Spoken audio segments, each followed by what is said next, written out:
Concrètement, c'est quoi la justice sociale et comment ce concept est-il appliqué au Gabon? Allez, je te fais le débrief sur ce point. Dans son discours à la nation du 17 août 2022, le chef de l'État a déclaré « Je ferai en sorte que plus de justice sociale soit injectée dans le système. » C'est bien ça, on peut être plus clair, non? Le principe de la justice sociale est que les avantages des aides mises en place par l'État profitent à ceux qui en ont le plus besoin. Au lieu d'aider tout le monde de la même façon, on privilégie ceux qui sont en difficulté. On va prendre un exemple, ou plutôt, le président va prendre un exemple. Un exemple.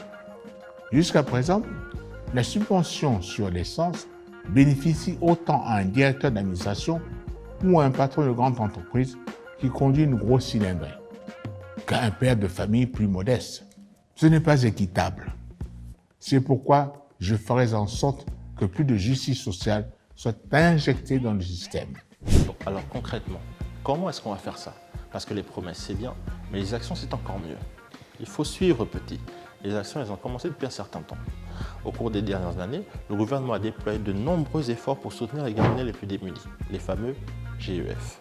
Parmi ces efforts figurent l'accès à l'enseignement primaire, l'assurance maladie obligatoire à travers la Caisse nationale d'assurance maladie et de garantie sociale, aussi appelée la CNAMGS, qui comprend un fonds dédié exclusivement aux Gabonais économiquement faibles. Et la création du Fonds national d'aide sociale destiné à soutenir les activités génératrices de revenus des GEF. Parmi les dispositifs de protection sociale mis en place récemment figure l'octroi de plusieurs subventions. Même le président s'est impliqué.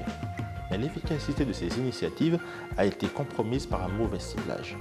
Des efforts ont été entrepris pour améliorer le ciblage et la couverture, notamment en révisant la définition des GEF. Parmi les travaux mis en place pour améliorer ce ciblage, on peut compter le fonds 4 de la CNAMGS, mis en place dans le cadre du plan d'accélération de la transformation, le PAT. Le gouvernement a entrepris des réformes visant à améliorer le ciblage et à réviser la définition des GEF, en passant de l'approche déclarative à des critères fondés sur la pauvreté. Les ministères de l'économie et de la protection sociale, en collaboration avec la Direction générale des statistiques et de la CNAMGS, ont co-signé un fonds visant à valider une nouvelle approche du ciblage fondée sur une nouvelle définition d'un GEF et une base de données actualisée des bénéficiaires potentiels pouvant comprendre plusieurs centaines de milliers de personnes. Celui-ci peut être associé à un ciblage géographique pour allouer plus efficacement les ressources vers les communautés les plus défavorisées. Les programmes de transferts sociaux pourraient ainsi avoir recours à la fois au ciblage géographique et à la sélection des ménages ou des individus admissibles en fonction des caractéristiques socio-économiques. Déterminer les personnes qui ont le plus besoin d'aide de l'État, adapter cette aide à leurs besoins est la première étape pour mettre en place une véritable justice sociale.